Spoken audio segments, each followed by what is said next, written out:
day, everyone. Before I start with my talk, I would like to thank you for the opportunity to be here with you and share my experience.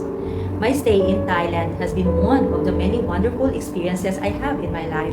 I have stayed here for more than a decade, and I could only look back with so many wonderful memories. I am Sister Lorna Nabatar, OSA, a member of the Augustinian Sisters of Our Lady of Consolation. I had been a nun for 25 years. I had been assigned in Thailand for 12 years, and I am now working in the Diocese of Tarenong Seng. We have another community in the Diocese of Udon Thani from the northeast part of Thailand. Our mission in this place has been running for 30 years as a part of our discipline to get the full engagement of the community. We study the local language before we embark on our mission work. Our congregation was invited by the late Bishop Lawrence Kai Senpoon to teach in the seminary and in their diocesan schools. Young seminarians entered the seminary from first year to the sixth year. As I taught in the seminary, my focus had been to prepare and guide the seminarians for their next journey to the minor seminary. Teaching the seminarians has been a wonderful experience. I saw their eagerness to learn, their craving for knowledge, and their desire to gain more wisdom. As I interact with them, I see their curiosity to learn more about their vocation, on how they can persevere, how they can cope up with challenges, and how they will further grow as a person and as a priest. My answer to them: pray hard and God will lead you. I assure them that I will accompany them in prayer, but the decision to become a good priest must come from their heart. There are many young priests in the diocese, and I continue to be amazed at how they are being led by God's grace in their vocation. In my 12 years of experience in Thailand, I have seen and experienced how God has led and guided me. The manifestations of God's blessings, His grace, and His love through people have constantly surprised me. Truly, God works in many ways. I had been teaching in the different grade levels from kinder to high school. It is more challenging to teach Thai students because a teacher cannot give a failing grade to a student. Creativity in addressing this challenge is always called for, so I try my best to introduce tools and different approaches to get the student to understand the lesson.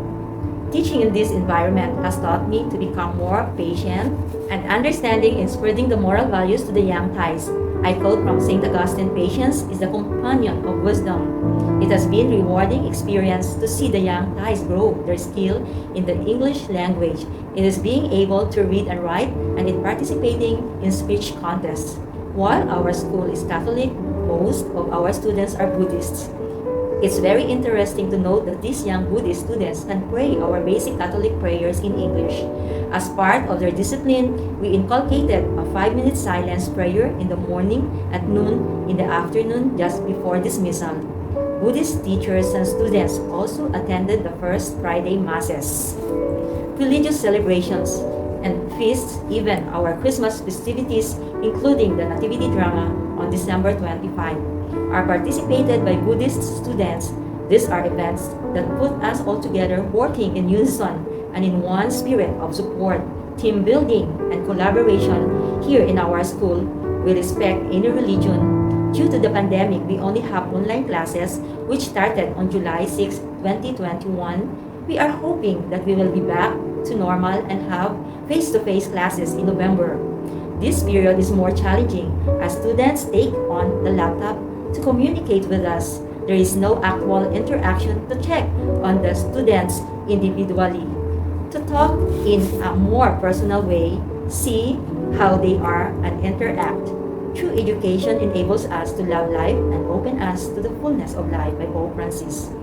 Other services are also extended to the school, the community, and other religions. Aside from teaching, I provide support to our head priest, Father Prayon Pongpit, when he celebrates Sunday Masses with Filipino teachers. These Filipino teachers are part of the team to teach the novice monks in the temple. Having the monk as students have allowed us to discover their way of life and appreciate their discipline, their principles and values. These monks are very open in sharing their stories, from which we can also draw lessons. As a side story, I have learned that as part of their formation, these novice monks have their own precepts. They eat only twice a day. If they go hungry, they take tea or milk. We pray together at the start of classes, while the novice monks chant their prayers after class. Having the afternoon for the monks, prayers gives the right respect and acknowledgement to their disciplines. Another rewarding experience while in Thailand is dealing with the migrants. I was appointed to organize the Filipino migrants, and so I started working with Bishop Luis Tamien Santiso Miran. He said, please take care of the migrants. We must save their faith, and so they will not be lost. Bishop Luis Tamien assigned a priest to celebrate masses on Sundays. Our masses are well attended even by foreigners from Cameroon and United States. We open all our church activities to all peoples as we help them find expressions of their faith and spirituality and experience God's love. These masses are well supported by Filipino teachers, for they remain committed to joining by freeing up the time to participate. These teachers do not accept classes in the morning so that they have the time to attend and be with the community. The story of migrants is very interesting. It's the usual story of people who work hard for their families and of being away from their loved ones. They share their joys, their pains, their dreams, their aspirations with us. On our end, we started creating venues for interaction, recollections, Holy Rosary in the houses of the migrants, particularly in October, birthday celebrations, Christmas events, and other church-related activities. Beyond these activities, I have gone out of my way to help migrants on their personal issues like visa application, the need to exit in nearby countries like Laos and Malaysia, to be able to have their visa for work approved. John 10:10, I came so that they might have life and have it more abundantly. As I deal with this task, I have figured that there is more just doing the task. It is not just about migrants, but about the whole person, about people.